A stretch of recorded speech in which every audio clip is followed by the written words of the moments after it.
sweeter than you.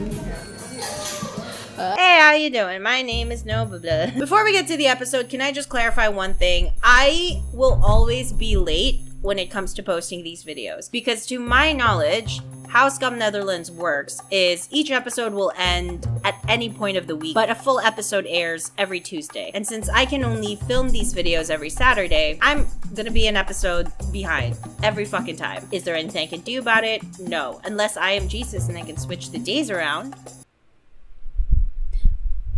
I'm not. Today, on the episode of mine of this video series of reviews that I've started making, that's what it's called. So the episode starts out with Liv just putting in the bare minimum for her date with Noah. The fact that she's even going on a date with him to begin with surprises me. The relationships in episode 3 is a very strong point and something that I do want to emphasize, because I think it's pretty special when a cast has the kind of chemistry that Skam Netherlands does have, and it's so evident, translates so well on film, especially since they have a new character in there, Ezra, who is now filling in for the Lynn part, and I think also maybe in some small way will be filling in for Iman. So we'll see Liv's interactions with people that she lives with in the flat share. That would be Ral and Ezra. Obviously her with Noah.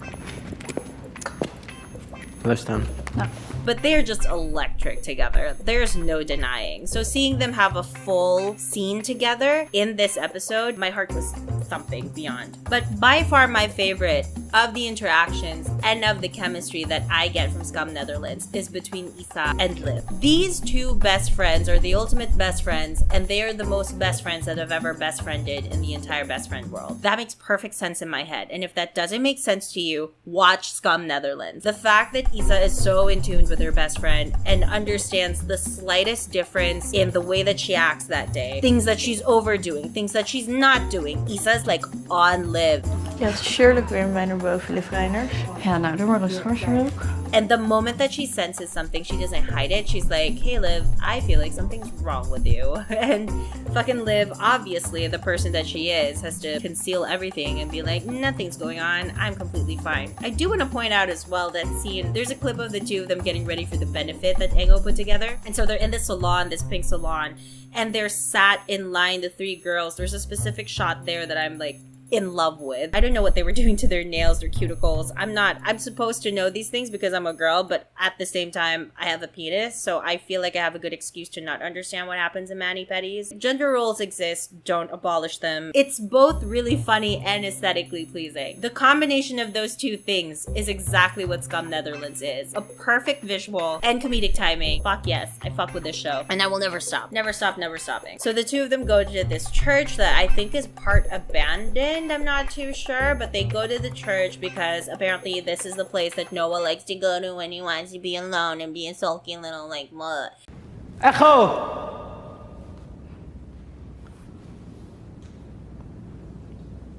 Je bent zo'n cliché. It might be the most cliche move, but also, like, I've defended cliches before because so many people feel like they're above cliches. But the reason why cliches are cliches is because they happen so often. Omdat het zo vaak gebeurt. Omdat die thema's in iedereen's leven zitten. Daarom, dat maakt het een cliché. Omdat het zo waar is. Momentarily, you could see in his face that he didn't appreciate that. This is one of the few moments that Noah's actually trying. Ja, wat vind je van mij? Oh ja. Ik vind jou heel gesloten. Ik denk dat jij heel gereserveerd bent. Dat je weinig mensen vertrouwt misschien.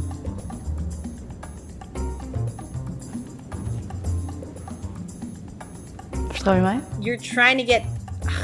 How do I put this into words? I don't know what to call this. What up? You already know who it is. It's Editor Noah. You don't know who it is. It's Editor Noah. Okay, so for the next portion of this video, a bitch goes into things that I explain very poorly. I don't know if I'm going to be able to explain this better right now because I'm equally as sleep deprived and dumb. The kind of characters that I'm describing in this portion of the video are people in movies that are trying to be quirky, or they're supposedly quirky and romantic. Do you know what I mean? Because they notice the little things that usually go unnoticed.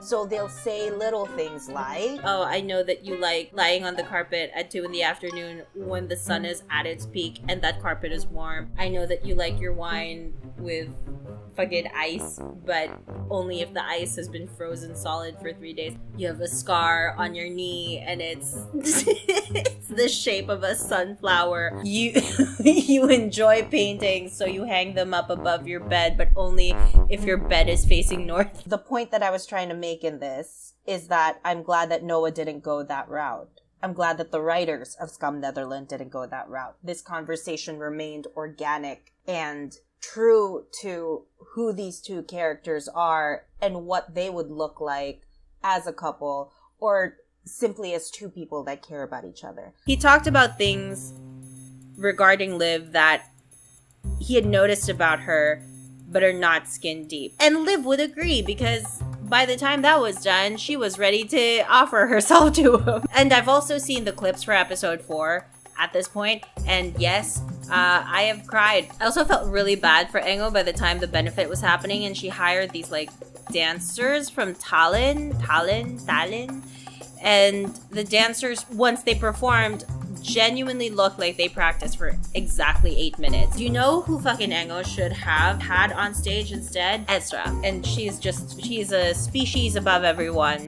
Come on over, cut some shapes, get it right up in my space. When you find something that you like to do, something that you're passionate about, and something that you feel utilizes what talents you are proud of, sometimes when you're surrounded by it too much, it can really take a toll on you. First of all, when you have so many people, so many eyes on you, that's one thing. Another thing is like your own expectation of yourself, which a lot of times we are our own worst critics. When you are surrounding yourself so much with the thing that you love, you start to hate it a little bit. It just makes her